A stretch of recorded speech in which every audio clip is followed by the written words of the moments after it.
Et bien donc, bienvenue à toutes et tous. On est toujours dans le cycle des ateliers du printemps de la participation. On commence à arriver un petit peu sur les derniers ateliers. Là, et voilà, on est sur le 9e atelier depuis de ces ateliers qui ont commencé lundi.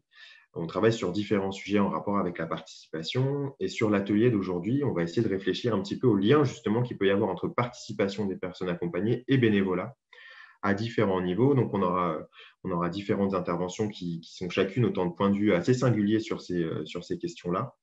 Voilà, la question du lien entre bénévolat et participation, c'est une question qui revient, il me semble, de plus en plus ces derniers temps, notamment dans le cadre du groupe d'appui national participation, où finalement, autour de sujets comme la paire aidance, autour de sujets comme l'aide mutuelle, autour de sujets sur l'implication directe des personnes concernées, on voit poindre voilà, des questionnements autour de la place que peuvent prendre les personnes concernées au sein des associations qui les accompagnent et quelle forme de contribution aussi elles peuvent y apporter.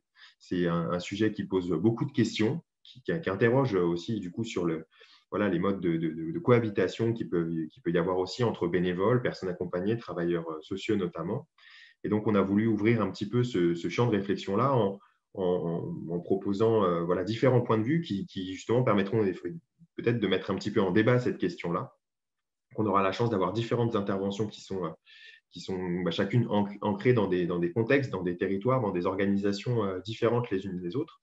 On aura l'intervention grâce à Bruno et Julie. On aura une première réflexion autour de la question du bénévolat au sein d'une grosse association comme Emmaüs Solidarité. Donc, c'est bien Bruno Morel et Julie Weiss qui nous feront part chacun et chacune de leur point de vue sur ces sujets-là.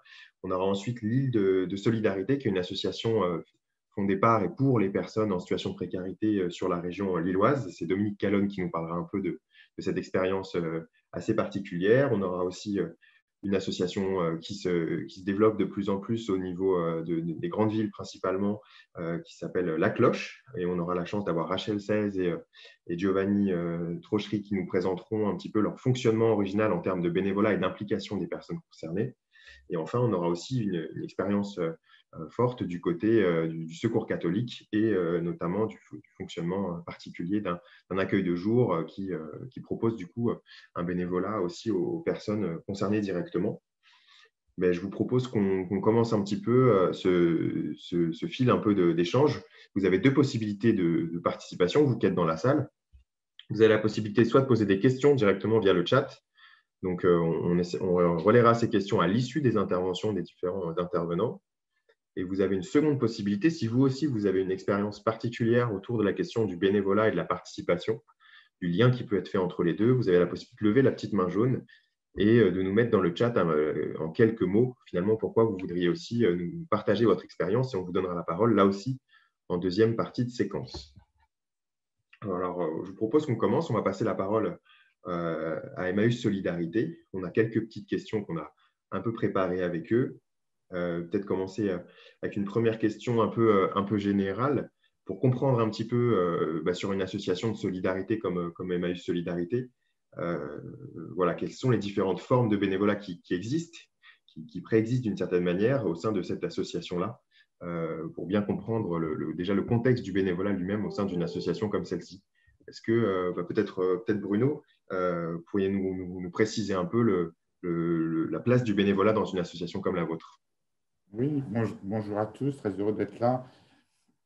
Évidemment, en introduction, la place du bénévolat pour nous est complémentaire avec l'accompagnement fait par les personnels.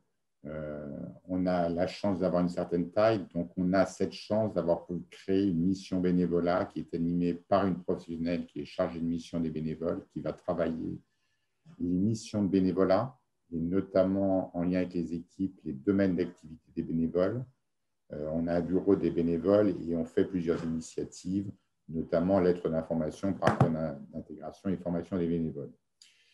Sur le volume, très rapidement, Emmaüs Solidarité qui intervient surtout en Île-de-France sur tous les dispositifs de prise en charge des personnes de la rue, maraude, d'accueil de jour, centre d'hébergement, c'est 800 salariés, 600 bénévoles. Et tout le sujet, c'est la complémentarité de ces deux types d'acteurs prépondérants Je vous ai dit 800 salariés, 600 bénévoles, et les 600 bénévoles représentent l'équivalent de 36 ETP. Ils vont surtout se concentrer d'ailleurs sur les centres d'hébergement d'urgence et les accueils de jour, notamment ce que fait Julie à mes côtés. Sur les domaines d'activité des bénévoles, ce en quoi on a besoin des bénévoles, c'est d'abord tout ce qui concerne l'accompagnement physique à des démarches, mais aussi dans le lien du Covid, l'accompagnement physique à des rendez-vous de santé. Tout ce qui va autour de l'animation, organisation d'activités ludiques, artistiques. On a recours aussi aux bénévoles d'une manière très importante, mais très ponctuelle, pour les grandes collectes alimentaires, notamment en novembre. Vous avez tout ce qui se passe dans les enseignes. Autre sujet d'importance, tout ce qui tourne autour, notamment pour les personnes qu'on dit migrantes, tout ce qui tourne autour de l'apprentissage du français, puisque en fait, les cours de français ne sont financés qu'à partir du moment où quelqu'un a un statut. Mais pour tous les primo-arrivants, il faut bien qu'on arrive à mieux intégrer les personnes. Et là, la solution, c'est effectivement des bénévoles qui vont accepter de faire des formations de FLE. En lien très fort avec ça, l'animation des cyberespaces. Dans chaque structure, on essaye de mettre l'accès aux outils numériques. Et évidemment, il faut accompagner les personnes, l'interprétariat, les jardins d'insertion, là aussi avec des activités plus manuelles. Et je rajouterais sortie, soutien scolaire et sport. Et puis enfin, un dernier sujet très important, c'est la santé. Nous ne sommes pas une structure qui avons des médecins, et Dieu sait qu'on en a besoin. Donc là, il y a un fort besoin de médecins bénévoles qui interviennent. Je reviens sur la crise sanitaire. Là, vous voyez, par exemple, on fait des expérimentations de vaccination par Janssen pour les personnes à la rue. Si on n'avait pas les médecins bénévoles qui venaient notamment dans les accueils de jour pour procéder à ces opérations, on n'y arriverait pas. Voilà en gros sur le schéma. Merci beaucoup. Ça nous donne une idée de la diversité des missions bénévoles qui peuvent exister dans une association comme la vôtre. Alors, on parle de participation des personnes accompagnées, mais il y a la question de la participation et de la place des bénévoles est une question tout aussi importante. Peut-être une seconde question pour Julie. Finalement, au sein de l'association, quel point d'importance vous voudriez noter sur la question des interactions entre bénévoles, personnes accompagnées, peut-être de l'autre côté, entre bénévoles et intervenants sociaux? Quelle est un peu la place de la parole des bénévoles dans ces différents espaces et interactions-là?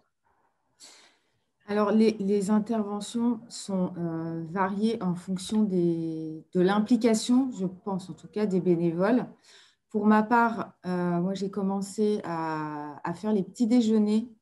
C'est comme ça que j'ai eu le pied à l'étrier avec Emmaüs Solidarité. J'ai commencé à faire les petits déjeuners pendant l'hiver à l'hôtel de ville, où là, j'ai commencé à être en contact avec les accueillis. Et avec le temps, il faut beaucoup, beaucoup de temps et beaucoup de patience. J'ai créé des liens avec eux, des liens que j'ai toujours maintenant. Alors, il y a tout un process d'écoute. Il faut beaucoup les écouter, il faut aller à leur rythme, il ne faut pas les brusquer, il faut faire attention aussi, parce qu'il y en a beaucoup qui sont pas bien dans leur tête ou qui ont des pathologies.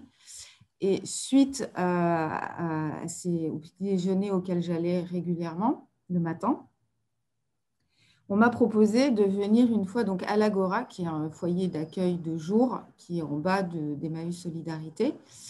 Et ça, c'est grâce à un des travailleurs sociaux qui est dans l'équipe avec qui je m'entends très bien, qui m'a proposé, mais viens un jour à l'Agora. J'y suis allée et je ne suis jamais repartie en fait.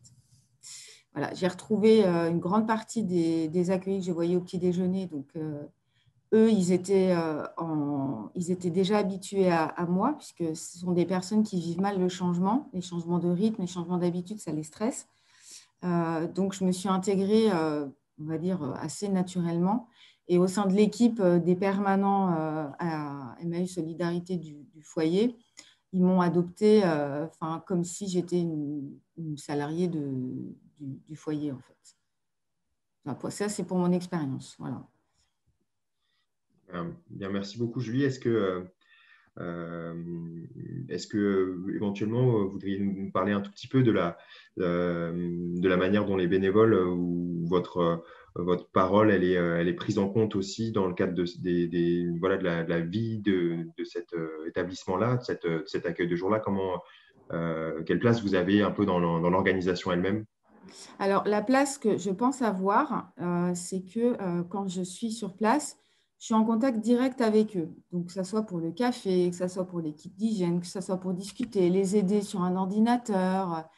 Donc, je pense que la place que j'ai, je m'en rends compte avec les mois qui passent, c'est que je suis un petit peu l'intermédiaire entre quand ils ont besoin de parler à quelqu'un et qui ne savent pas encore vers qui s'orienter. Donc, que ce soit une assistante sociale, que ce soit un psychiatre, et souvent, je fais le lien. C'est-à-dire que quand je vais avoir un lien avec un accueilli où il me dit des choses importantes, on va faire un débrief et je vais en référer après au responsable de… Voilà. Donc, je fais souvent le tampon. Et comme, par exemple, un accueilli choisit souvent les personnes avec qui il veut discuter, avec qui il veut parler. Et ça arrive que ça tombe sur moi. Si ça tombe sur moi, les assistantes sociales, s'ils ne se disaient rien, n'auraient pas les infos. Donc, je peux recueillir des infos précieuses pour pouvoir les faire avancer derrière. Donc, c'est souvent ce que je fais, en fait. Voilà. C'est, je pense, très important pour eux. Et peut-être une autre question avant de passer à la suivante, ce serait qu'est-ce qui fait pour vous les conditions finalement du maintien de votre motivation et votre souhait de continuer à mettre en place ce bénévolat-là? Quels sont dans votre cas précis les éléments qui font que que vous continuez à trouver du sens dans le temps à ce bénévolat-là et qui font que ce bénévolat continue à vous donner envie de faire? Tout simplement parce que je me sens utile et je vois à peu près quelle est ma place et quel est mon rôle en tant que bénévole. Et je me rends compte que ça sert à tout le monde, ça sert aux accueillis et ça sert aux personnes qui travaillent au foyer. Donc, j'ai conscience de mon utilité tout en restant évidemment à ma place. Et c'est pour ça que j'ai envie de continuer parce que je vois exactement le rôle qui m'est attribué et ça me plaît en fait. Voilà. Merci beaucoup, Julie. On reviendra peut-être vers vous pour une autre question après, mais entre-temps, peut-être une question à un niveau plus global, au niveau de l'association, peut-être dans son ensemble. Euh, on voulait aussi un peu poser la question des formes d'entraide directe qu'il peut y avoir entre personnes accompagnées autour de cet atelier-là. Est-ce qu'il y a des formes particulières de pair aidance ou d'aide mutuelle qui vous semblent un peu émerger au sein de l'ensemble Emmaüs Solidarité? Bon, je vais peut-être répondre un peu sur ce sujet-là. Moi, je suis très, très marqué, puisque nous, on a une plateforme où les gens peuvent s'inscrire en tant que bénévoles. Ce n'est pas que des citoyens volontaires engagés comme Julie. On a de plus en plus de personnes qui sont dans des dispositifs d'hébergement et qui veulent… Alors, c'est en fait le côté de vouloir redonner quelque chose et avoir une utilité. Nous, on a un principe que je vais moduler après. C'est-à-dire, je vais dire à la fois la vérité et son contraire. On a un principe qui est, oui, il faut effectivement favoriser cette notion de pair aidance pour les personnes qui sont à la rue. Le principe qu'on affiche, c'est plutôt on réoriente sur une autre association parce qu'on trouve que c'est un peu compliqué d'être à la fois hébergé, accompagné et dans la même structure. Mais avec deux lignes pratiques, deux contre-exemples pratiques. D'abord, l'exemple de l'accueil digne des migrants issus des campements parisiens. Nous, qu'on avait créé la bulle de la Chapelle, on a eu beaucoup de primo-arrivants qui sont venus nous voir en nous disant je veux aider. Et on a trouvé que la meilleure aide qu'ils pourraient nous apporter serait de nous aider à construire de nouveaux projets. Et ils ont été extrêmement acteurs sur l'ouverture de nouveaux sites, nous donnant des ficelles qui nous avaient complètement échappé, et après étant eux-mêmes accueillants dans les autres structures. Et puis, la deuxième expérimentation qu'on est en train de faire, c'est dans un accueil de jour dans le 15e qui s'occupe de famille. Nous, on n'appelle pas ça des pères aidants, on appelle ça des équipiers.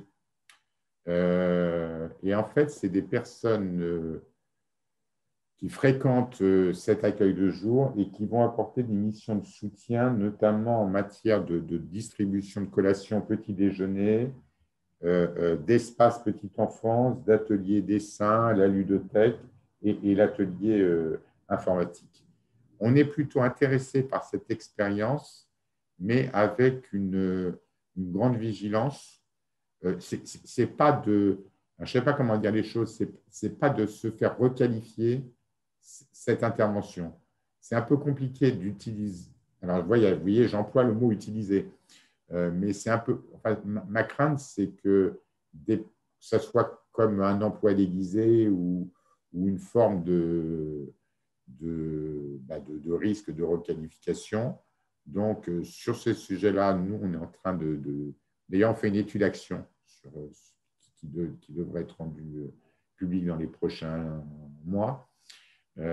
Enfin, on est très, très vigilant sur n'utilisons pas les personnes. Et c'est pas, alors je vais être caricatural, c'est pas la manœuvre à bon marché, quoi. Je pense que c'est assez intéressant. Ça pointe un risque important sur la question de l'engagement des personnes accompagnées. C'est justement le niveau d'exigence qui peut être apporté, voire le niveau de contrainte qu'il pourrait y avoir de devoir s'engager dans l'association qui elle-même nous accompagne. Donc, je pense que c'est intéressant qu'on puisse identifier aussi ces points et ces limites-là. Et en même temps, je vous coupe, pardon, et en même temps, il y a tout un sujet, que ce soit des pères aidants ou des bénévoles sur le bénévolat. On a une vraie responsabilité de formation et d'expliquer dans quelle structure les gens interviennent. Il y a quand même tout le sujet de partage des valeurs. Et peut-être pour continuer avec Julie, vous de votre côté, en tant que bénévole, justement, quelles limites vous auriez envie d'évoquer sur ces questions d'engagement des personnes accompagnées directement? Est-ce qu'il y a aussi des choses un peu à réfléchir avant de s'engager sur ces réflexions-là et sur ces développements-là qui, on l'a compris, à Emmaüs Solidarité, sont pour le moment un peu expérimentaux et sont sujets à beaucoup de réflexions aussi.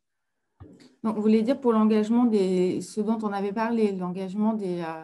alors, j'ai un point de vue peut-être assez particulier parce que j'ai un spectre assez réduit puisque le foyer d'accueil, je vais uniquement à l'Agora. Pour moi, ça me paraît quasiment impossible qu'un accueilli puisse s'engager en tant que bénévole. Alors, certainement parce que c'est un public qui est plus difficile et différent que dans d'autres centres que je ne connais pas. Mais ils ont déjà énormément de problèmes à survenir à leurs propres besoins, que ce soit pour manger, que ce soit pour prendre soin d'eux. Ils ont tellement besoin de nous que déjà, ils pourront pas aider les autres. Ils n'arrivent pas à s'aider eux-mêmes déjà. Mais comme je tiens à le préciser, c'est ma vision par rapport au centre d'accueil dans lequel je suis. Les autres centres d'accueil n'ont pas forcément les mêmes publics. Il y a des personnes qui vont s'en sortir et qui vont évoluer et qui auront après envie de s'engager. Je le conçois totalement. Mais à l'Agora, ça me semble assez compliqué quand même. Voilà. Eh bien, merci beaucoup, Julie et Bruno. On va continuer. Il y aura sûrement des questions à vous repasser, mais on a compris de vos deux interventions qu'il y avait voilà, certains éléments d'émergence, mais en même temps, voilà, un certain nombre de réflexions à avoir sur l'environnement, le contexte, les personnes elles-mêmes, leur profil éventuel, le cadre qu'on apporte, la manière dont on protège, dont on forme. Donc, ça fournit finalement autant de réflexions sur finalement ce qui pourrait peut-être permettre ces formes d'engagement-là, mais avec l'ensemble des limites que vous avez évoquées. On peut passer un peu la parole à l'île de solidarité en la personne de Dominique, peut-être pour réagir du coup aussi à ces différents éléments-là. Je pense que c'est des choses aussi que vous avez pu appréhender de près dans le cadre de l'association L'île de solidarité, mais peut-être à commencer, Dominique, si ça te va, de nous dire un peu qu'est-ce que c'est que cette association L'île de solidarité et le rôle qui jouent les personnes accompagnées ou surtout les personnes qui l'ont été, si j'ai bien compris. Oui, Alors, bonjour à toutes et à tous, ravi d'être avec vous. Alors, l'île de solidarité a été créée en 2011. Nous intervenons exclusivement auprès des sans-abri, sans domicile fixe et des exilés. Alors, elle est composée seulement de bénévoles et de 3 contrats civiques. Elle développe donc des liens sociaux avec les personnes à la rue afin de travailler sur leur estime de soi, les faire participer à des projets d'inclusion sociale, qu'ils soient sportifs, culturels ou d'insertion. Depuis 10 ans, les actions principales de l'association sont les maraudes alimentaires, vestimentaires, hygiéniques et sociales. Auprès des sans-domicile, à raison de 2 maraudes par semaine, 2 médiations sociales et une distribution alimentaire à un point fixe le dimanche. On participe également aux coordinations des maraudes sur le territoire avec la mairie de Lille. Il y a une habilitation alimentaire qui a été délivrée par la préfecture de Lille. Depuis l'année dernière, la ville de Lille nous a mis à disposition un local de 250 mètres carrés ainsi que 2 agico-douches. Donc là, on est ouvert de 8h30 à 12h. C'est une ancienne école qui va être déconstruite dans 5 ans, donc ils nous le prêtent pendant 5 ans. Donc il y a accès bien sûr aux sanitaires, WC, douche, mise à disposition d'un téléphone, accès informatique, des collations, boissons, et surtout de l'accueil, l'écoute et du soutien. Et c'est ce qui favorise la participation, favorise aussi la participation ainsi que la péréquation, pour que les arrivants soient mieux intégrés. On repère donc repérage des publics éloignés, mise en relation avec les futurs bénéficiaires, etc. Alors, le rôle des bénévoles, au cours de ces actions, les bénévoles écoutent, donc informent et orientent surtout les personnes rencontrées vers les différents dispositifs existants sur la métropole de Lille. C'est une aide inconditionnelle, bien sûr, puisqu'on a aussi un service d'interprétariat. Alors également, les bénévoles préparent les maraudes, font les maraudes, les médiations sociales, les distributions, et tout le monde est polyvalent, mais chacun a bien son secteur délimité. C'est-à-dire que moi, par exemple, je prends mon exemple, moi, maraude, je fais seulement les préparations, mais je suis toujours à l'accueil de jour, qu'on a maintenant. Donc chacun est bien limité, on a un planning qui est établi toute la semaine. Donc voilà la présentation de l'île de solidarité. Alors moi, ce qui m'a fait rentrer justement dans faire du bénévolat, c'est qu'au départ, j'ai eu un parcours de rue aussi, parcours de rue et un CHRS, et j'avais pas assez d'informations sur tout ce qui est, tous les dispositifs et tout ce qui pouvait être pour m'orienter. Donc c'est pour ça qu'ensuite, j'ai été en CHRS, après j'ai retrouvé du travail, mais j'ai dû arrêter pour une maladie, donc j'ai arrêté. Ensuite, je me suis mis dans le bénévolat justement pour essayer d'informer, d'orienter, surtout écouter les personnes, parce qu'ils ont beaucoup de choses à dire et on ne les écoute pas assez. Donc voilà pourquoi je fais du bénévolat. Et je trouve aussi que le bénévolat favorise la participation et donc la péréquation aussi. Parce que nous, comme disait, nous, les bénévoles, ce sont beaucoup de personnes qui ont eu des parcours de rue et tout ça, mais ils intègrent seulement le bénévolat lorsqu'ils ont intégré un logement. Donc, je vois que leur parcours a été fait. Parce que, comme ça a été dit tout à l'heure, je trouve que ce n'est pas le but de faire du bénévolat. Là, comme ça, ils font bien leur démarche, etc. et reprennent une vie, la vie qu'ils avaient avant. Et ensuite, ce sont les personnes, parce qu'on ne passe pas d'annoncer ça, ce sont les personnes qui se manifestent pour faire du bénévolat. Donc, si on comprend bien, Dominique, en fait, le profil des bénévoles à l'île de solidarité, c'est plutôt des personnes qui ont en fait été accompagnées, qui ont non? Non, nous, il y a la plupart des personnes accompagnées pour du bénévolat, mais nous, les bénévoles, bon, de l'étudiant jusqu'au retraité. En passant par les personnes qui travaillent, par les chefs d'entreprise, il y a des chefs d'entreprise et tout ça qui sont bénévoles chez nous. Donc chacun, c'est pour ça que je disais tout à l'heure, chacun fait selon ses disponibilités pour justement préparation des maraudes, etc., etc.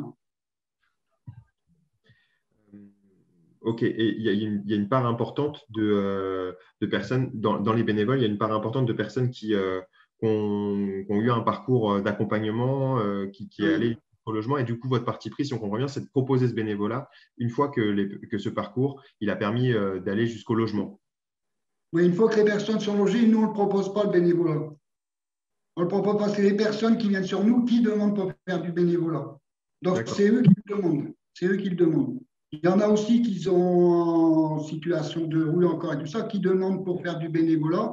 Mais là, on leur explique que le but principal, c'est de reprendre une vie normale comme ils avaient avant. Donc, in fine, c'est le logement. Et ensuite, c'est eux qui demandent pour être bénévoles.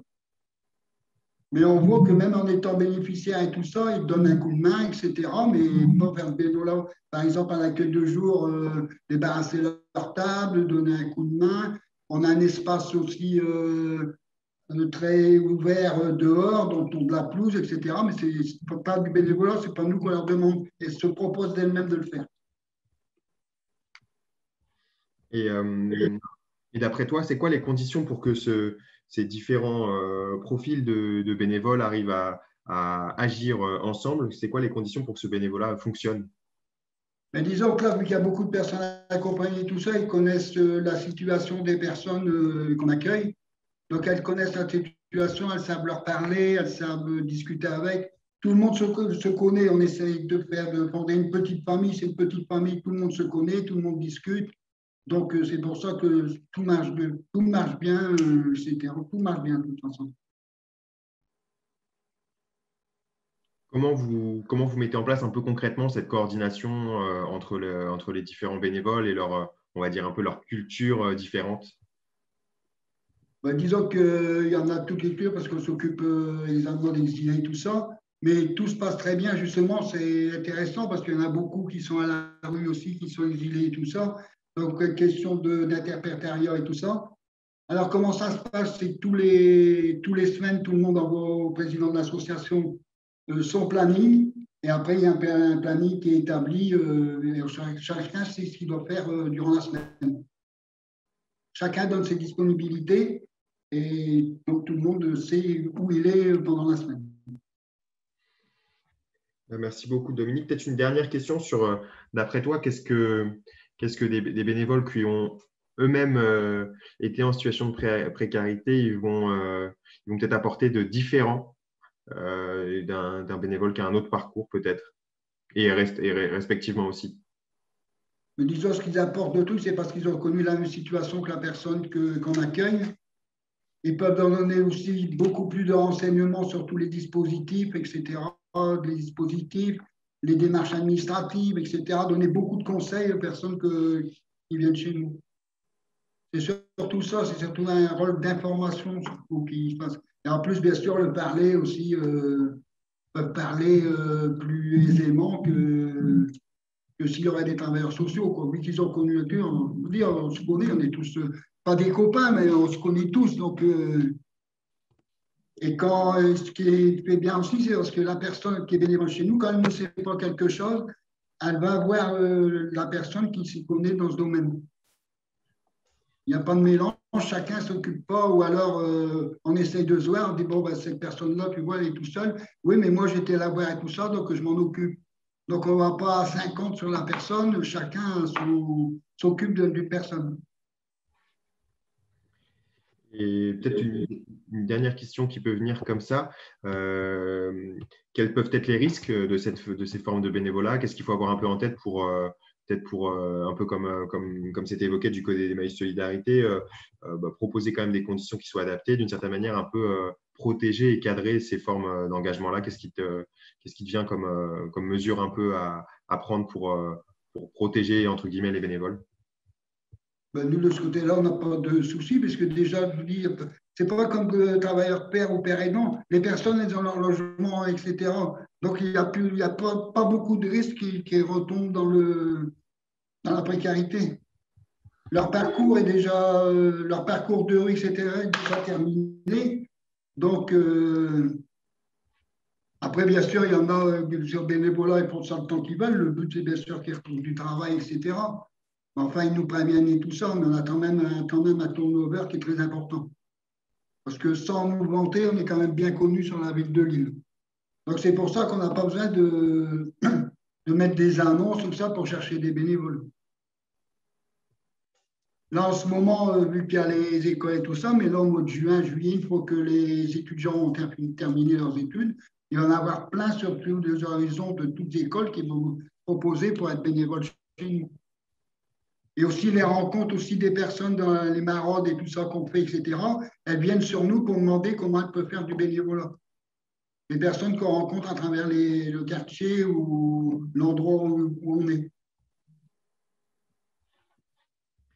Eh bien, merci beaucoup, Dominique. Il y aura peut-être des questions qui viendront. On a compris un peu les particularités de l'île de Solidarité. On va passer peut-être la parole à une autre association qui a quand même pour marqueur fort le fait de mettre en place de nombreuses actions à travers le bénévolat et l'implication de personnes concernées directement. On peut peut-être commencer par une première question pour Rachel, qui pourra peut-être être complétée aussi. Est-ce que vous pourriez un peu nous présenter rapidement la cloche et le rôle un peu particulier qui jouent les personnes? Merci Adrien, bonjour à toutes et à tous. Donc moi je suis Rachel, je suis coordinatrice à la Cloche Île-de-France sur la zone sud de Paris. Et la Cloche, c'est une association qui a été créée en 2014 dans le but d'agir contre la grande exclusion et notamment grâce à la création du lien social et au changement de regard sur le monde de la rue. Depuis le début, de façon assez naturelle et informelle, on a proposé aux personnes sans domicile de participer à nos actions et ensuite de devenir bénévoles. Au début de chacun de nos programmes, notamment le Carillon, qui est un réseau de commerçants solidaires, on a proposé aux bénévoles d'aller eux-mêmes sensibiliser des commerçants pour que ces commerçants puissent rendre des services pour améliorer leur quotidien. Et aujourd'hui, on a un réseau, du moins à Paris, de 450 commerçants. Et c'est grâce au tout début, donc en 2015, que ce réseau, grâce aux personnes sans domicile, que ce réseau a pu voir le jour. Et dans chacun de nos programmes, qui sont à chaque fois un prétexte au lien social, on inclut les personnes sans domicile dès le départ. Parce que l'idée, c'est pas l'idée du faire ensemble, c'est pas de faire pour, mais de faire avec les personnes sans domicile et de pouvoir les engager à chaque instance et à chaque décision de l'association. Donc nous, en effet, le bénévolat des personnes sans domicile, c'est des personnes qui sont soit en effet en situation de rue, soit qui ont connu la rue, et donc beaucoup aussi des personnes qui sont en centre d'hébergement d'urgence. En fait, nous, on travaille en partenariat avec les acteurs de la solidarité à Paris. On peut travailler avec Emmaüs Solidarité, avec aussi le Secours 4, POP, et ce qui nous permet en fait d'aller vers les personnes sans domicile, de leur proposer nos activités, nos actions, notamment le programme Nos activités liées au programme du Carillon, liées au programme des Clochettes, qui sont des initiatives urbaines partagées. Et une fois qu'on rencontre les personnes, on leur propose assez naturellement d'être bénévoles. Après, c'est aussi, ça vient parfois de leur part. Ils nous demandent simplement comment ils peuvent aider, parce que l'idée du faire ensemble, c'est ça. Et c'est pour ça que quand on fait des événements pour recréer du lien social entre les voisins avec et sans domicile localement, on propose à chaque personne de pouvoir agir à son échelle et justement d'agir au sein de son quartier pour créer, l'idée c'est de créer un peu plus de solidarité, d'inclusion dans la société et de pouvoir agir à son quotidien. Donc à chaque fois, en effet, on peut adapter le bénévolat des personnes. Donc c'est vrai que là, nous, on n'accompagne pas, c'est pas un accompagnement ni sur le logement, ni sur la santé, mais on sait depuis quelques temps que le lien social est aussi un levier de réinsertion. Et voilà, cet accompagnement se fait un peu sur la reprise sortir un peu de l'isolement, rencontrer des nouvelles personnes, recréer du lien avec les commerçants du quartier, avec les jardins partagés du quartier. Et voilà pour moi. Giovanni, est-ce que tu veux rajouter quelque chose peut-être? Moi, je disais que c'était parfait. Et surtout aussi par rapport aux personnes qui sont à la rue, ça leur donne une stabilité émotionnelle et le fait aussi qu'ils se sentent utiles. Et se sentir utile, ça fait vraiment du bien déjà émotionnellement. Et Et aussi, quand on est utile, en fait, on s'intègre beaucoup plus facilement. Par exemple, si on donne un coup de main, ben, on est plus vite intégré.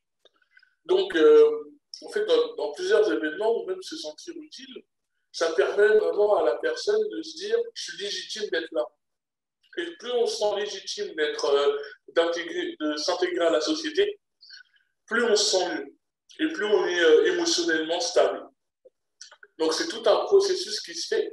D'abord, c'est donner un coup de main. Après, c'est d'habitude à donner un coup de main. Donc, plus il donne un coup de main, plus il s'intègre. Et là, il commence à avoir des responsabilités.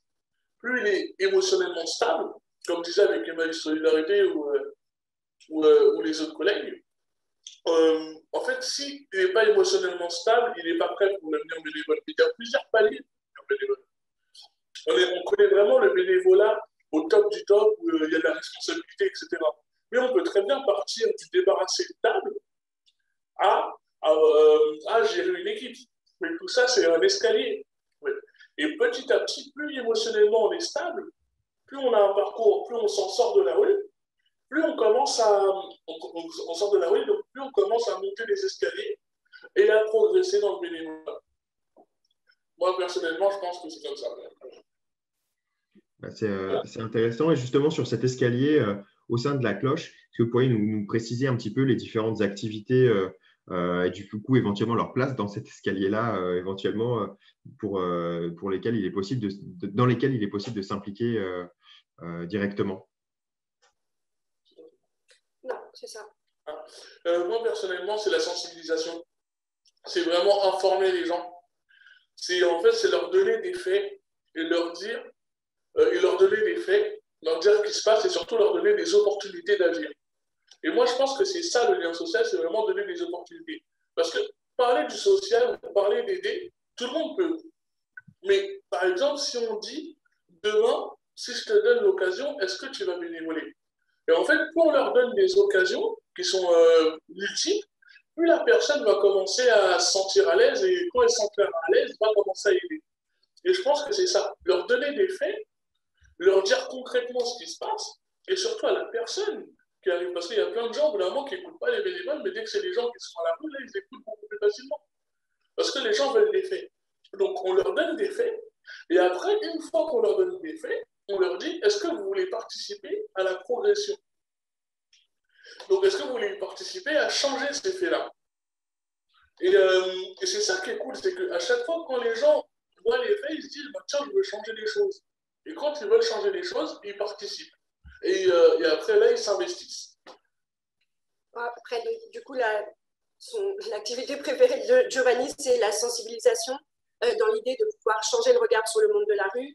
En fait, au niveau du grand public ou même des plus jeunes âges, des enfants, des collaborateurs d'entreprise, on fait des formations pour aller vers les personnes, pour changer le regard sur le monde de la rue. Et en effet, Giovanni aime cette sensibilisation.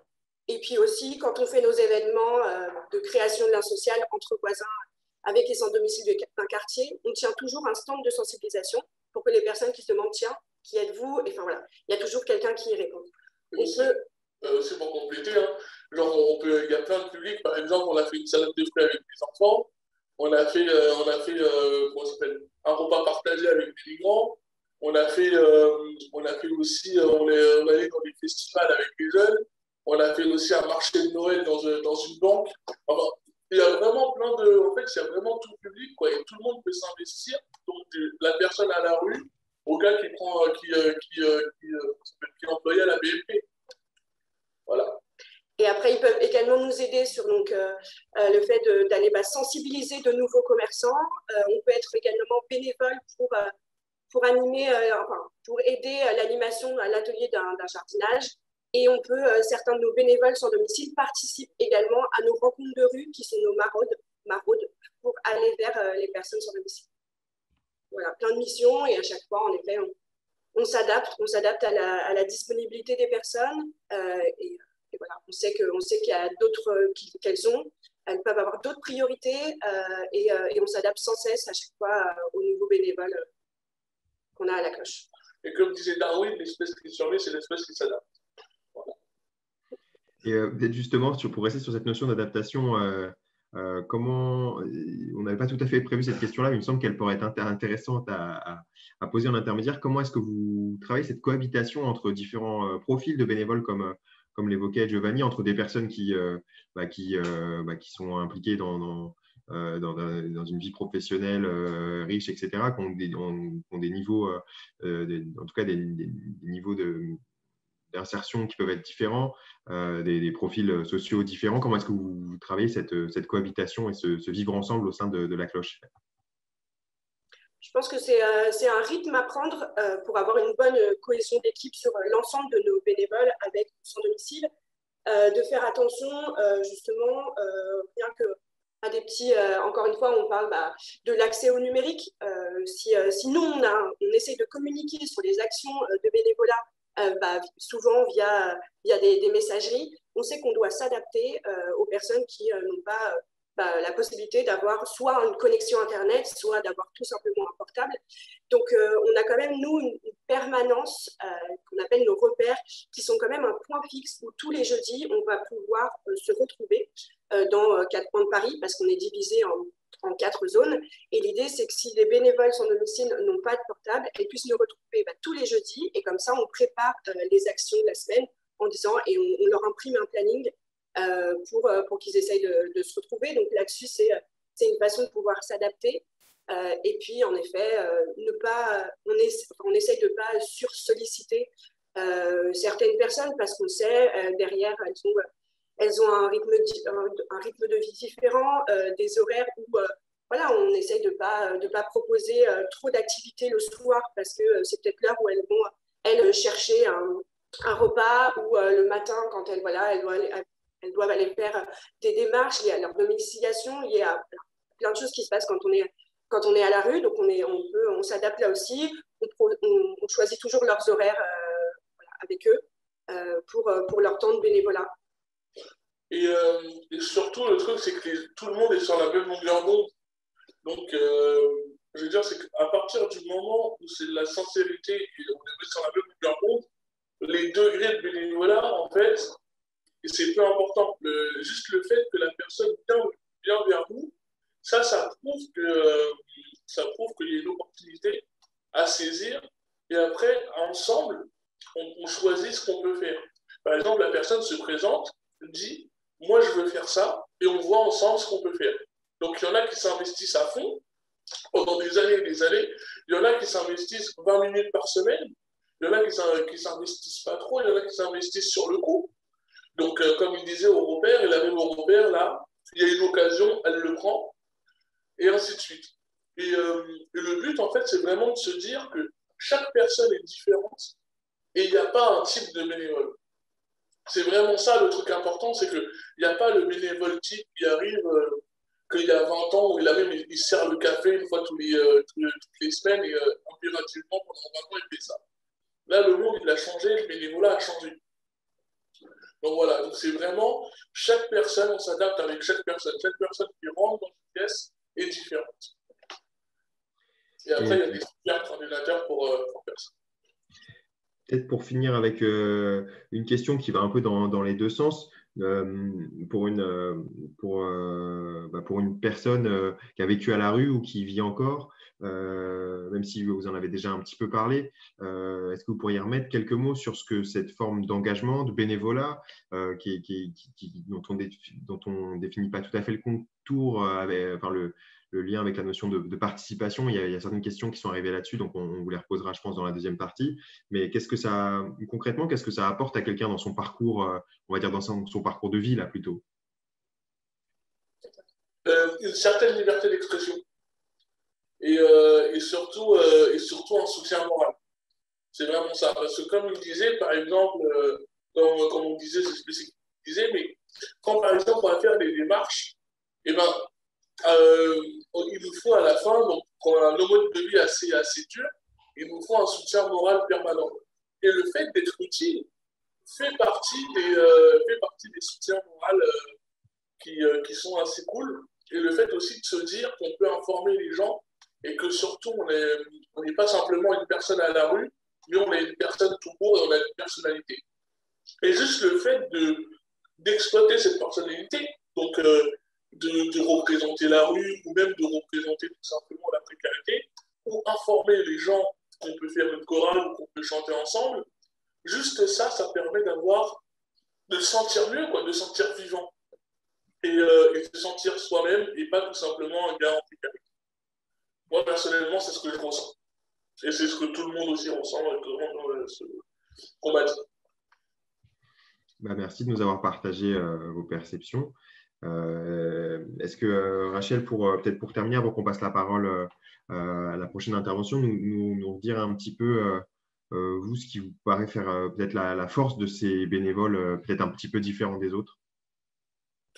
Oui, je pense que en fait, de par leur expérience et leur connaissance, les personnes à la rue, elles ont autant à apporter que n'importe quelle personne.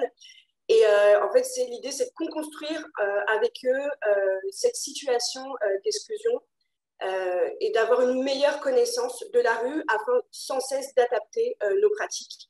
Je pense qu'aujourd'hui, c'est pour ça qu'on parle de participation, de pouvoir faire en sorte que les personnes participent aussi aujourd'hui aux instances de l'association, apporter vraiment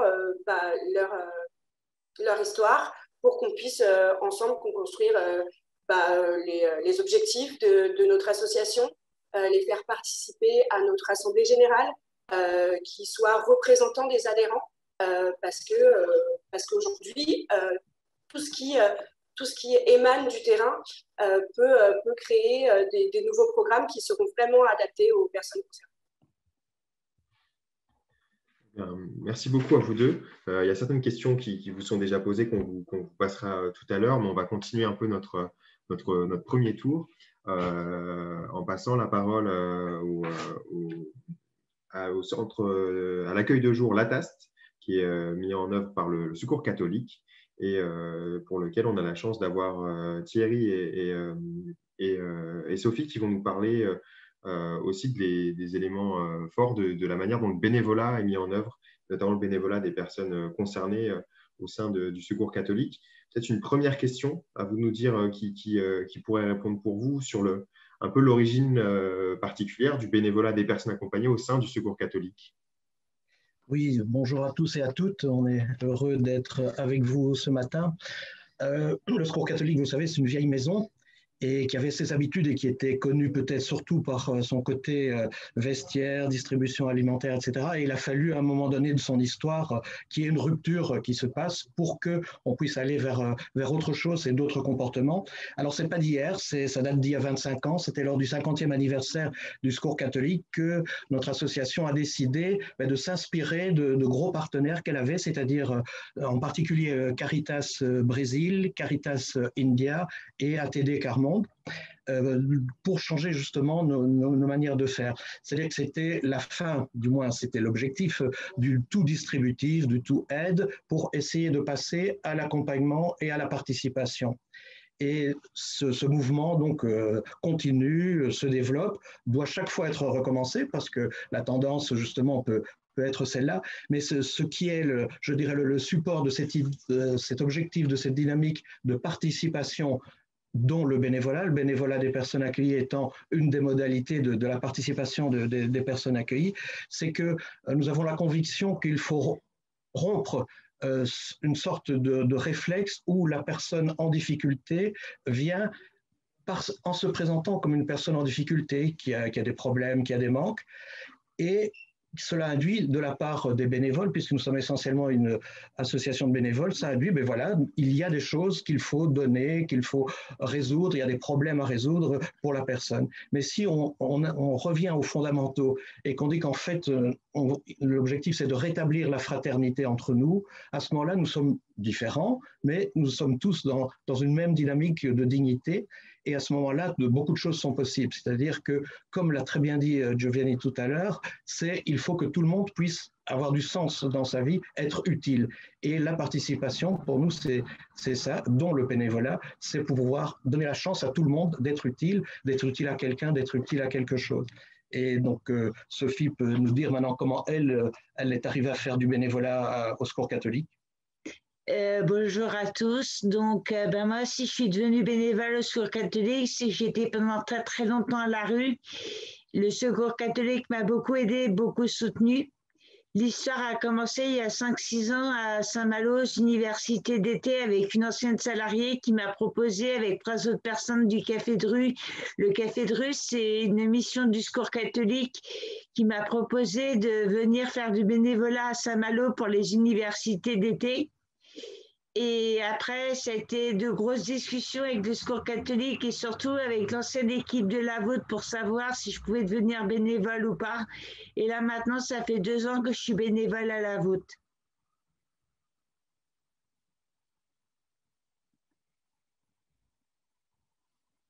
On ne l'entend pas, Thierry. Excusez-moi, pardon. Peut-être pour comprendre maintenant un peu précisément comment ces actions elles se mettent en place, quelles sont les actions et les missions particulières du bénévolat sur un accueil de jour ou même un peu plus largement si vous voulez en parler aussi, et peut-être la place particulière que peuvent y prendre des bénévoles qui justement ont aussi eu un parcours comme le vôtre. En fait, c'était pas facile au début parce que j'ai quand même vécu 19 ans et demi à la rue. Donc, ça n'a pas toujours été rose tous les jours. Le Secours catholique a toujours été là pour me soutenir. Et pour moi, c'est maintenant, si je suis bénévole, c'est un peu pour remercier et montrer que ce n'est pas parce qu'on est accueilli qu'on n'est pas capable de faire les choses aussi. Parce que j'ai été accueillie de la voûte avant d'être bénévole. Et un jour, j'en ai eu marre d'être accueillie. J'ai demandé de devenir bénévole. Parce que pour moi, une personne en précarité est aussi capable de servir un café qu'un bénévole lambda. C'est bien vrai. Au-delà du café, du coup, comment vous présenteriez votre rôle et les actions que vous menez particulièrement? En fait, dans mon rôle, je fais un peu tout. Je fais un petit peu de tout. Là, par exemple, il y a 15 jours, j'ai réussi à faire 2 entretiens avec 2 personnes différentes. C'était très enrichissant parce que c'était la première fois que je faisais un entretien individuel. Donc, c'était pour un monsieur qui était à la rue et qui cherchait un hébergement. Et on lui a trouvé quelque chose, donc ça a été une victoire. Maintenant, est-ce qu'il y allait, est-ce qu'il n'y a pas été, on ne sait pas parce qu'on ne l'a pas revu depuis. Mais pour moi, ça a été très intéressant de voir la manière dont on faisait ce travail. Je crois que Sophie a très bien montré en fond comment on essaye de travailler ensemble. C'est que je crois qu'il faut partir des attentes aussi, ça tu l'as exprimé, c'est à un moment donné un souhait qui est exprimé de pouvoir participer et pourquoi pas de devenir bénévole et en fonction des possibilités. Et comme d'autres intervenants l'ont dit, il n'y a pas un profil type ou une mission type, ça peut aller du simple coup de main, on aide dans l'accueil ou ailleurs, on se rend utile jusqu'à être bénévole en tant que tel, avec les règles, les statuts et toutes les obligations que ça suppose en termes de formation, en termes de lien avec l'équipe, de régularité, etc., jusqu'à être éventuellement responsable d'une équipe de bénévoles. Il y a sur la délégation de Paris du Secours catholique, l'équipe de football de personnes accueillies est organisée, dirigée par une personne ex-accueillie. Il y a un accueil du mercredi qui s'appelle le Mercredi pour tous, dont le responsable bénévole est une ancienne personne accueillie. Donc, ça, tout dépend de l'attente et des possibilités de la personne. Et donc, ce qu'il y a, c'est que c'est une proposition, je dirais, un peu permanente. Ce n'est pas une sollicitation exigeante, mais c'est une possibilité. Tout le monde sait que s'il le veut, il peut soit donner un coup de main, soit devenir véritablement bénévole, comme les autres bénévoles, mais ça suppose des engagements précis. Et en termes d'organisation, peut-être de communication, quelles conditions particulières, ou même sur d'autres aspects, quelles conditions particulières sont pour vous nécessaires pour que cette forme de bénévolat elle fonctionne bien? En fait, au début, les conditions, il n'y a pas eu trop de conditions. Au début, bon, c'est vrai qu'avec les anciens responsables, c'était un petit peu compliqué parce qu'ils ne voulaient pas que les accueillis les aident. Jusqu'à un jour où j'ai un peu gueulé en conseil de maison en disant mais c'est pas parce qu'on est SDF qu'on n'est pas capable de quoi que ce soit. Et de fil en aiguille, ils ont fini par m'écouter. Et maintenant, ça fait 2 ans que je suis bénévole à la Voûte. Dans le prolongement de ce que Sophie vient de dire, et je crois qu'elle avait tout à fait raison de dire qu'il faut à certains moments un petit peu secouer le cocotier des habitudes prises dans les équipes de bénévoles, etc. Je dirais que aussi une des conditions pour que ça se passe bien, que ce soit positif pour tout le monde, c'est qu'il y ait véritablement un changement de regard, un changement d'attitude de la part de l'équipe bénévole habituelle. Et on a eu des exemples, effectivement, au début, où Sophie, tu avais du mal, enfin, ça ne t'allait pas trop de participer au débriefing que nous faisons toujours une fois que les personnes sont parties pour revisiter notre journée. Je crois que ça te posait un problème, notamment parce que l'équipe bénévole avait pris l'habitude de parler des différentes personnes et parfois pas toujours de la meilleure manière. Et donc, ce qui a été super intéressant, c'est qu'on s'est rendu compte que par la présence, parce qu'il y a 2 personnes ex-accueillies qui sont devenues bénévoles comme toi dans notre équipe, eh bien, leur présence a fait que nous avons changé nos manières de parler, de notre attitude vis-à-vis des personnes que nous accueillons.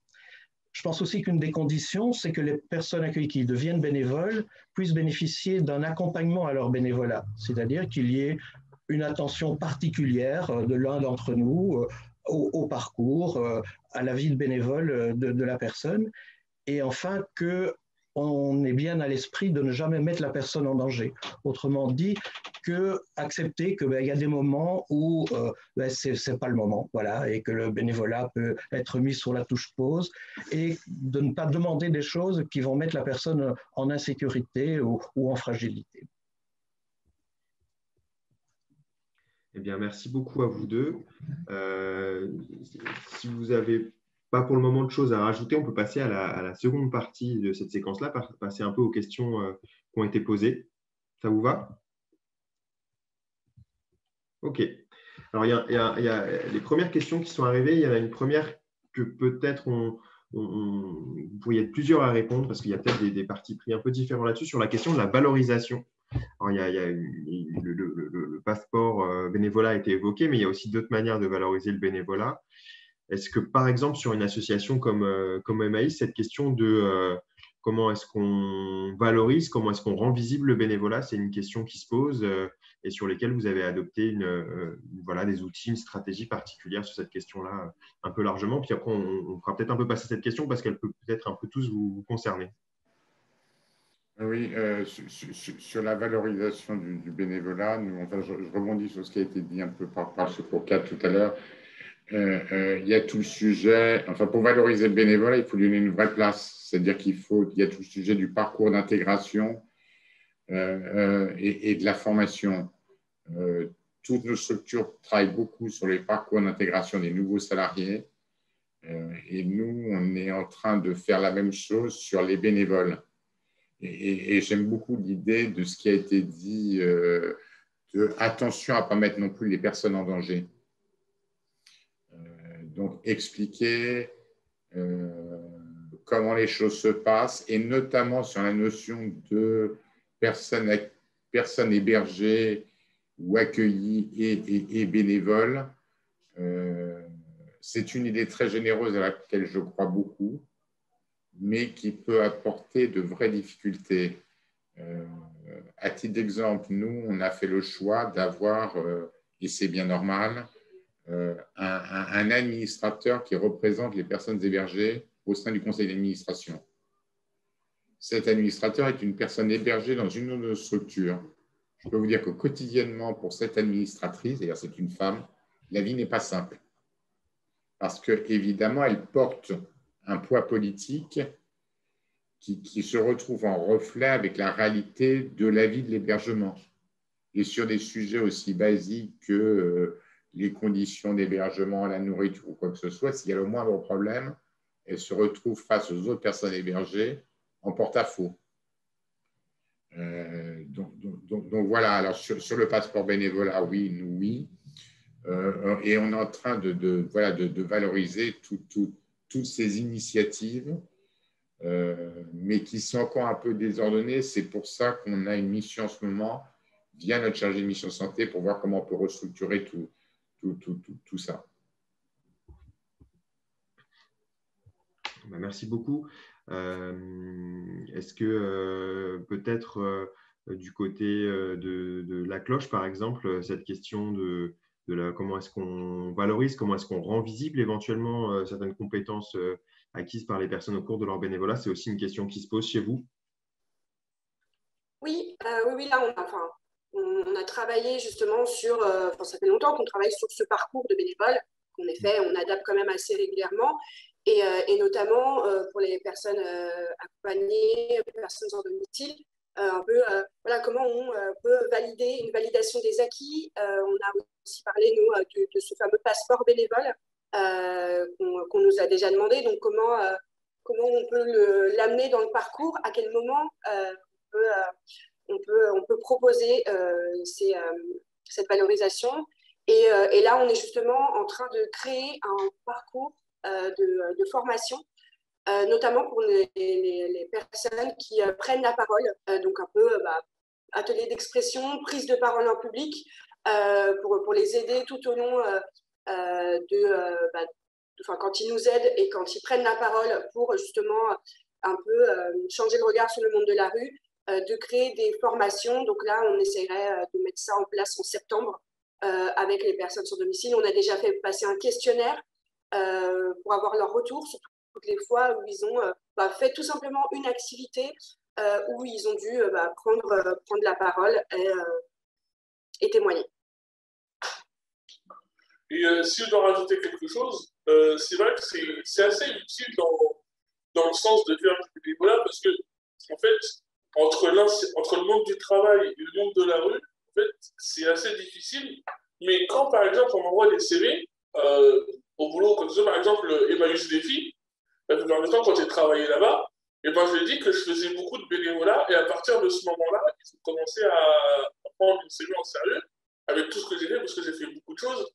Donc, aussi, j'ai co-créé la formation, etc., j'ai fait du choral, beaucoup de sensibilisation, donc on a fait beaucoup de choses là-bas.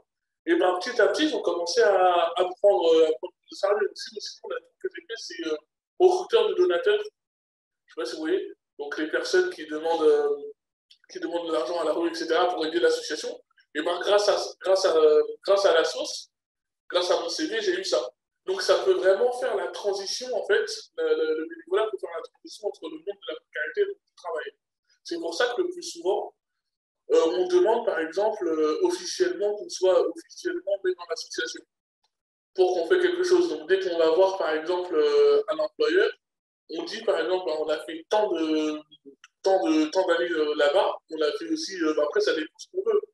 Mais par exemple, j'ai une bénévole qui, ça fait un bac qu'elle n'a pas travaillé, elle est dans le numérique, et elle était bénévole dans le numérique, elle s'occupait de l'association, etc.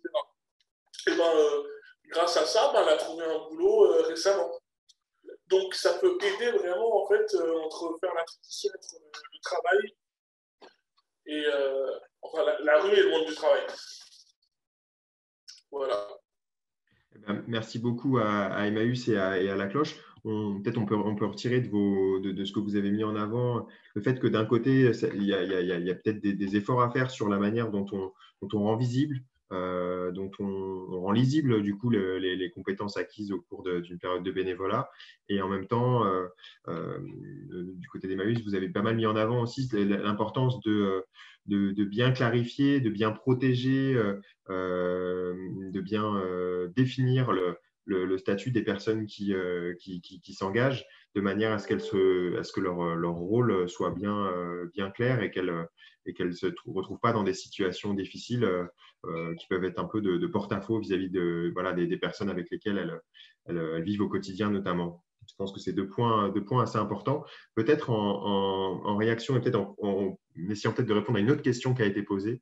Je ne sais pas si vous pourriez réussir éventuellement ce petit écart-là du côté du Secours catholique. Est-ce que vous aussi, du coup, cette question de la valorisation, elle se pose?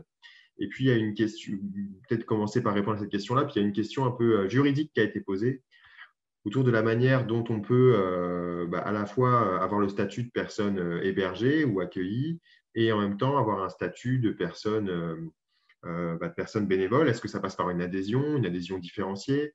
Voilà un peu comment ces choses-là, elles se traitent du côté du Secours catholique. Ça peut peut-être être intéressant pour les participants. Puis on passera peut-être aussi la parole à d'autres si vous avez aussi des réponses de ce côté-là. En fait, nous, il n'y a pas besoin d'adhésion pour être bénévole. Tout le monde peut être bénévole. Comme je le disais tout à l'heure, tout le monde est capable de servir un café, de marquer des noms sur une fiche pour les statistiques, de faire les entretiens. Pour moi, ça a été long parce que, comme j'ai vécu longtemps à la rue, c'était pas facile au début avec les bénévoles de m'intégrer. Après, ça s'est passé tout seul. Je te laisse la parole, Thierry. Oui, mais effectivement, il y a, comme on l'a dit tout à l'heure, il y a différents niveaux, et ça a été dit aussi par Giovanni avec les échelles, etc., enfin l'escalier, différents types de missions et d'engagement. Mais à partir du moment où on demande à être bénévole, il faut qu'on puisse être bénévole comme les autres, c'est-à-dire suivre les formations, comme je le disais, avoir une régularité, participer à la vie de l'équipe. Donc, c'est les mêmes exigences, mais voilà, pour les personnes qui le demandent vraiment. Et en termes de valorisation, je dirais que c'est pour les bénévoles en général, que ce soit des bénévoles habituels ou des personnes accueillies qui sont devenues bénévoles, la plus grosse valorisation, me semble-t-il, c'est peut-être dans la vie de l'association elle-même, un peu dans la gouvernance de l'association, où à tous les échelons, les bénévoles ont leur parole, leur mot à dire sur les objectifs, le projet de l'équipe, le projet de l'association, etc. Et donc, on peut, si on le souhaite, participer, et on est sollicité comme bénévole à participer vraiment à l'orientation et aux décisions de l'équipe, de la délégation, et puis du Secours catholique en général, avec un peu ce principe qu'on a hérité de notre fondateur Jean Rodin, qui avait commencé avec des militaires. C'est que, on discute énormément à tous les niveaux, partout à travers la France dans le Secours catholique. On se met d'accord, mais une fois qu'on s'est mis d'accord, tout le monde y va. Bien, merci beaucoup. Adrien, je peux te poil à gratter une seconde? Allons-y. Faut nuancer, tout le monde peut être bénévole. Si tout le monde a la capacité de l'être, attention à comment se passe l'action et attention aux valeurs de l'association. On est tous effectivement à partager. Vous avez peut-être des expériences à partager un peu autour de ça qui vous… Oui. Nous, on a eu quelques expériences douloureuses, non, mais un peu difficiles. Et c'est pour ça qu'on a travaillé sur la charte du bénévolat. À partir du moment où, par exemple, quand on gère un vestiaire et qu'un bénévole qui part d'une excellente idée de participer, mais qui va donner à tel ou tel public, ça pose des problèmes. Et puis, il y a aussi le sujet de le rêve de bénévolat et la réalité de la mission qu'on peut donner à un bénévole. Il y a plein de gens qui souhaitent venir dans une association en s'imaginant qu'ils vont tout de suite participer à la gouvernance de l'association, qu'ils vont changer le monde par rapport à cette association. Et alors qu'on leur propose une mission qui est très, très honorable, qui va être, par exemple, distribuer les kits hygiène dans un accueil de jour, mais qui vont avoir une espèce d'insatisfaction parce que, compte tenu de leur parcours professionnel ou de leurs envies, ils pensent que c'est un peu du gâchis de leur donner ce genre de mission. Désolé, c'est mon rôle un peu poil à gratter aujourd'hui. Non, mais c'est intéressant. Peut-être que, Julie, en tant que bénévole, vous pourriez nous partager un peu comment se vit parfois cet écart entre les aspirations qu'on peut avoir au moment où on souhaite s'engager, puis la réalité du bénévolat. Et dans ce que vous avez pu observer, vous, auprès de vos collègues bénévoles aussi, sur comment ce matchage, entre guillemets, peut s'opérer et ce à quoi il faut peut-être faire un peu attention, justement. Alors, à ce niveau-là, je suis complètement d'accord avec ce que dit Bruno. C'est ce que je disais tout à l'heure. Un bénévole, il doit savoir rester à sa place. on arrive, en tout cas pour ma part, quand je suis arrivée à l'Agora, je suis arrivée dans une équipe qui fonctionne, qui est construite. Et j'ai pris ma place petit à petit, sans me dire que j'étais investie d'une mission et que j'allais tout changer. Je suis aux côtés de professionnels qui m'apprennent plein de choses.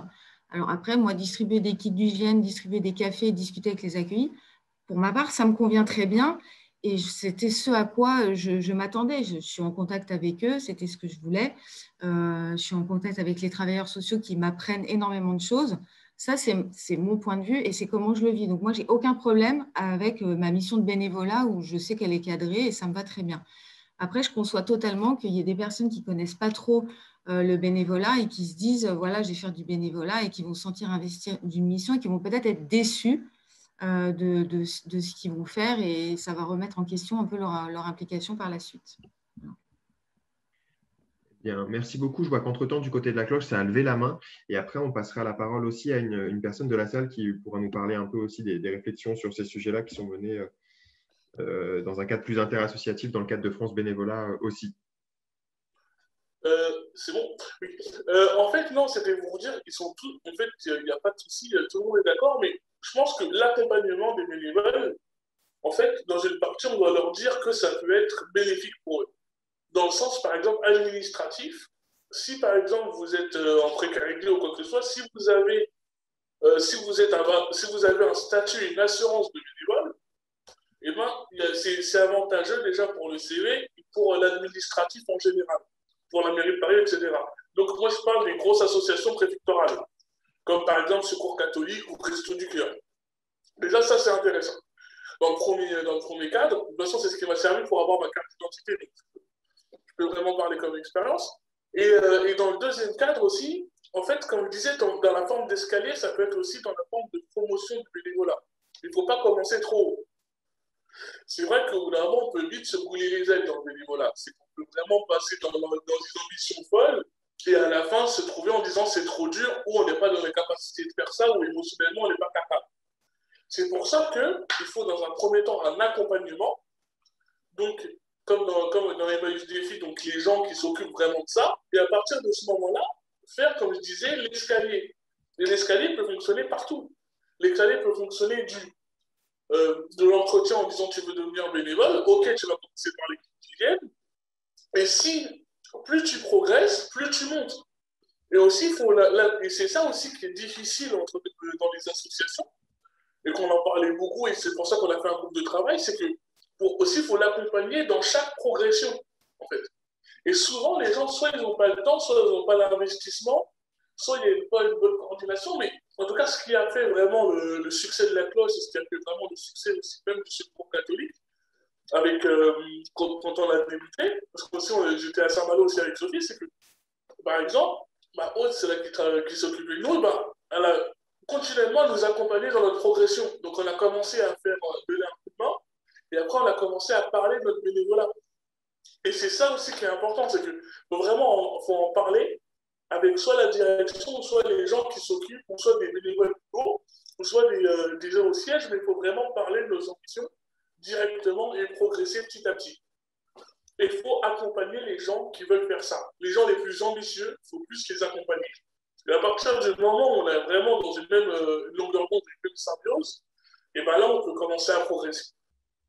Voilà, je vais devenir président aussi. Ça, c'est autre chose. Merci beaucoup, Giovanni, sur ces pistes un peu de travail. Après, on conçoit bien que parfois, cette adéquation entre les aspirations du futur bénévole et les possibilités réelles que propose l'association sont parfois compliquées, voire impossibles à mettre en place. Mais c'est justement tout ce travail de finesse que tu évoques que ça demande. On va peut-être passer la parole à Guillaume Douet. Normalement, Guillaume, votre micro devrait pouvoir s'activer. Bonjour. Bonjour Guillaume, est-ce que vous voudriez nous parler, vous avez évoqué dans un commentaire la discussion. Alors, Désolé, les participants, vous ne voyez pas toutes les questions qui sont faites. Faites bien attention à marquer tous les panélistes et participants quand vous faites une intervention de manière à ce que tout le monde puisse la voir. Voilà, vous avez évoqué le fait que dans le cadre de France Bénévolat, qui est voilà, un organisme qu'on n'a pas besoin de présenter, mais qui favorise le lien entre les candidatures de bénévoles et la promotion du bénévolat et les associations du secteur et de bien d'autres secteurs aussi. Est-ce que vous voudriez nous parler un petit peu des résultats de ces échanges interassociatifs, notamment sur cette question peut-être de la valorisation du bénévolat des personnes accompagnées et bénéficiaires des associations? Est-ce qu'il y a des choses qui ressortent de ces réflexions-là que vous voudriez un peu nous partager aujourd'hui? Alors, plusieurs choses. Donc, Guillaume, je suis formateur à l'IEDH sur ces questions et administrateur national de France Bénévolat. Et dans le cadre de cette commission interassociative, en fait, tout à l'heure, Thierry rappelait que dans certaines associations, ça faisait 25 ans ou même plus, où on a envie de développer l'engagement citoyen ou le bénévolat de toutes les catégories socio-professionnelles. Et malheureusement, les dernières enquêtes nous montrent encore que dans les associations, même s'il y a une amélioration, c'est encore les catégories socio-professionnelles qui sont clairement les plus représentées dans l'engagement. Et ce n'est pas parce que les autres n'ont pas envie, c'est surtout quand on creuse un peu, parce que finalement, ils ne sont pas vraiment accueillis tels qu'ils sont. Et donc, dans le partage entre associations très variées, pas que dans tout ce qui est précarité ou solidarité, on voit bien qu'il y a une vraie volonté de développer. Et lors de nos échanges, on se rend compte que il y a eu un réflexe d'espérer à un moment que ce soit l'État qui nous donne les solutions, que ce soit par des statuts, que ce soit par des process.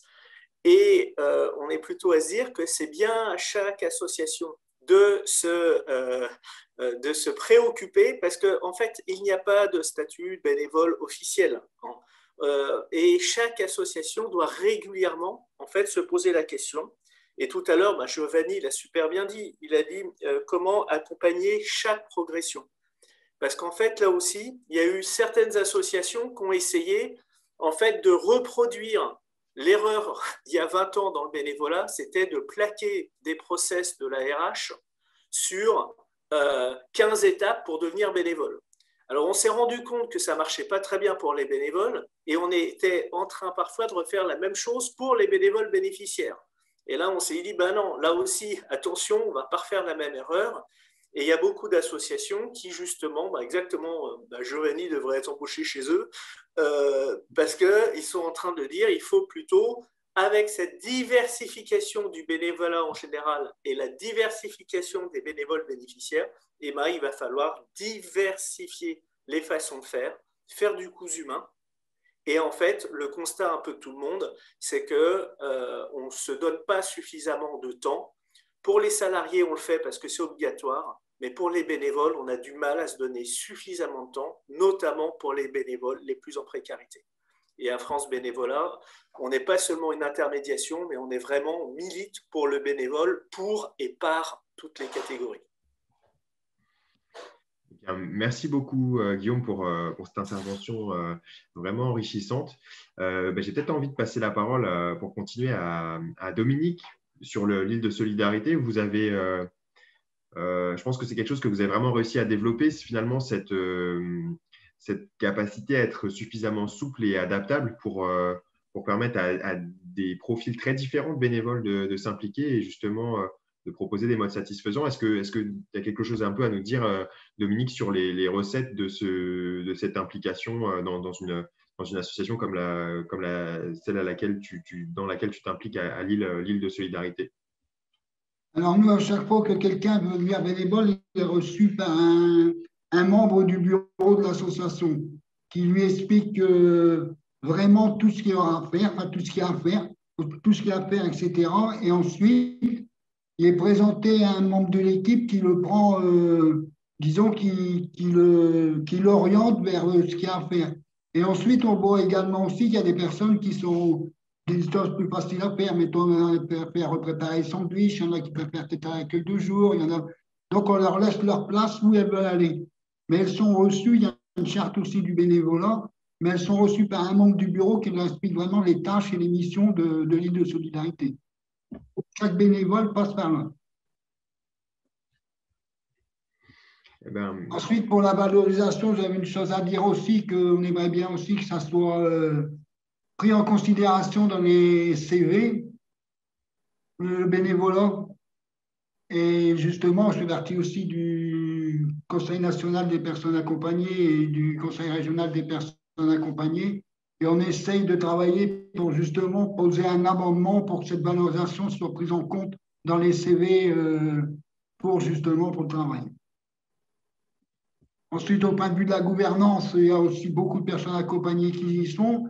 Et nous, ce qui fait notre sens, notre force, c'est qu'à chaque journée, à chaque action menée, après, il y a un débriefing. Chacun dit ce qui ne va pas, sans donner de nom, etc. Comme ça, on peut améliorer les choses et chacun s'y retrouve.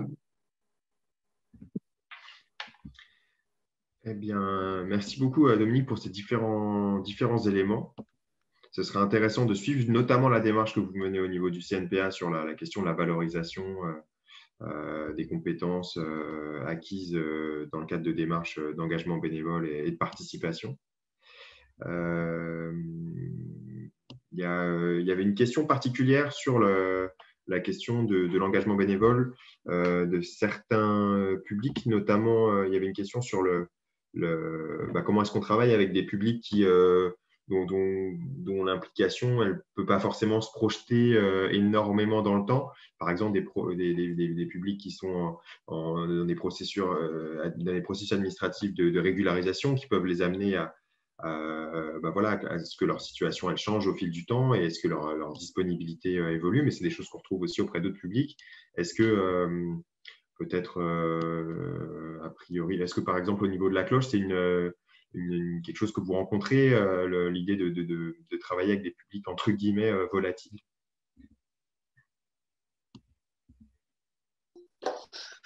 En fait, vraiment, on fonctionne de toute façon. Quand on est comment dire, bénévole et quand on est à la rue ou en précarité, on essaye de faire le mode jour par jour, pas après pas. Comme disait le dicton, pas après pas, on atteint les montagnes. Et voilà, c'est exactement la même chose. Les gens, par exemple, en situation régulière, vont utiliser les associations comme ancrage.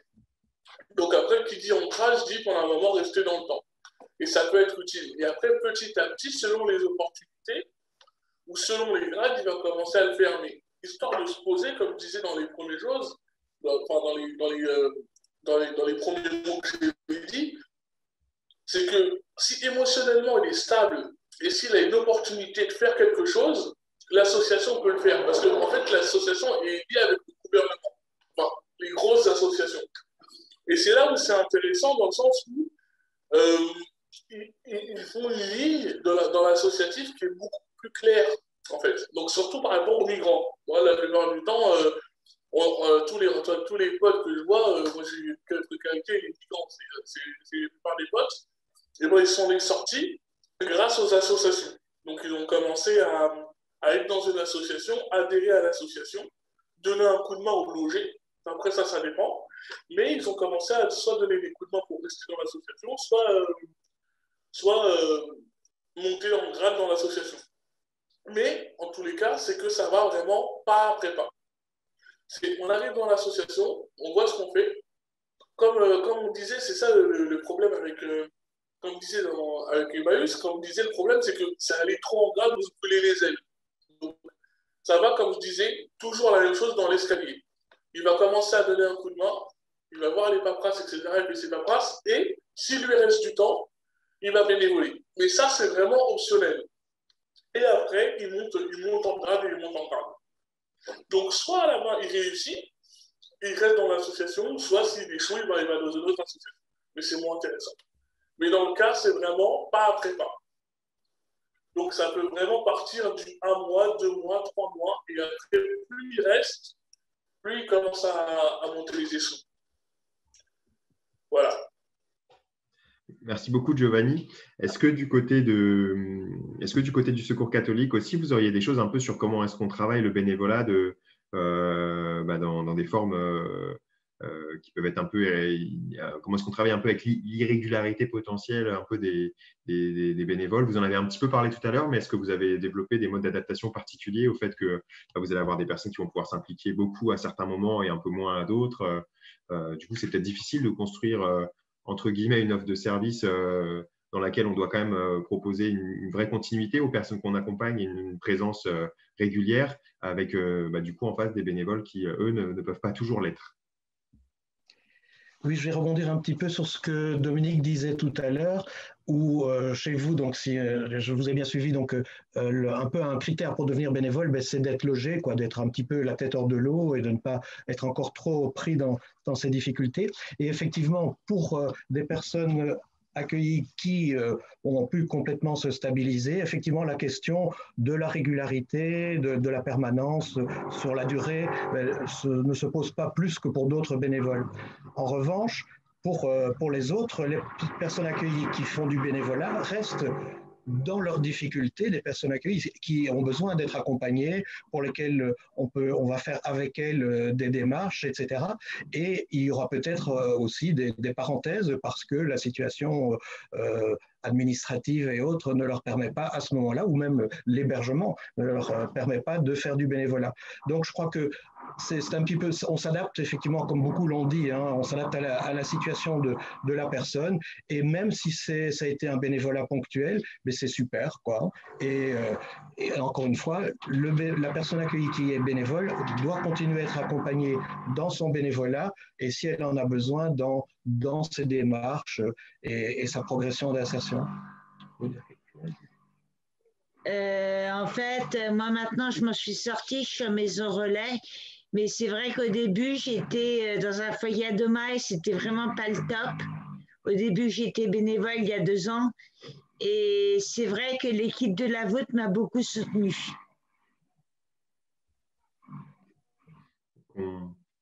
Merci, on voit bien le lien qu'il peut y avoir entre deux. Peut-être avant qu'on termine, je pense que ce sera la dernière intervention. On arrive vraiment à la fin de l'atelier. On n'aura pas pu forcément apporter des réponses à tout.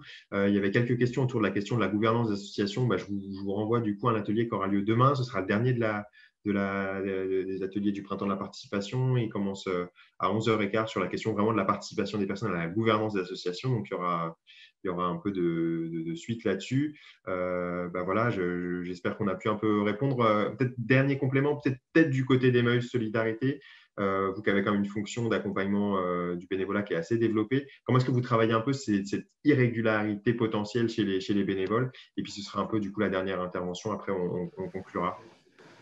En fait, on a travaillé à partir de la fiche de mission. On qualifie tout de suite le besoin sur la fiche de mission. Est-ce que c'est un besoin ponctuel? Je reprends l'exemple des collectes alimentaires, où en fait, ce n'est pas compliqué d'expliquer, d'avoir quelqu'un qui est disponible une fois pour 2 heures, ou est-ce que c'est quelque chose pour lequel il va falloir vraiment un accompagnement de la formation, de l'assiduité ou de la fidélité, je ne sais pas comment appeler ça. Et là, effectivement, la volatilité du bénévole, que ce soit un bénévole lambda ou une personne hébergée, est plus compliquée. Moi, je crois beaucoup pour clore sur ce qu'a dit Guillaume Douet tout à l'heure, le temps donné à la formation, et puis attention à ne pas plaquer certaines recettes RH sur les recettes bénévoles.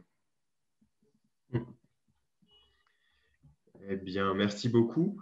Je crois qu'on a réussi à faire un premier tour sur ces questions de bénévolat et d'engagement des personnes concernées. Eh bien, je vous propose qu'on continue ces échanges dans d'autres cadres. Je l'espère peut-être plus en présentiel prochainement. Voilà, les ateliers, ça continue. Il y en a un qui commence d'ailleurs dans une demi-heure, qui est plus sur la participation au sein des personnes, au sein des services d'insertion et d'accompagnement par l'activité économique. Et voilà, il y en aura aussi un autre demain sur la question du travail pair, pour ceux qui voudraient un peu creuser les questions de pair aidance et de travail pair, et de leur lien surtout avec la participation. Écoutez, je vous remercie beaucoup. Merci Dominique, merci Rachel, merci Giovanni, merci Thierry, merci Julie, merci Sophie. Je crois que merci Bruno. Et je crois qu'on a fait, voilà, je crois qu'on a un peu fait avancer le sujet ensemble. Voilà, dans un an, on aura aussi de nouveaux échanges dans le cadre des 20 ans de la loi 2002 et je pense qu'on réabordera de nouveau ces sujets-là. Voilà, j'espère que pour les participants, ça a répondu un peu à des questionnements que vous pouvez avoir. En tout cas, ça a peut-être permis de les mettre un peu en exergue. Et puis, voilà, je vous dis à très bientôt sur d'autres ateliers ou sur d'autres moments. Et voilà, au revoir alors. Merci à tous. Au revoir tout le monde. Au revoir tout le monde.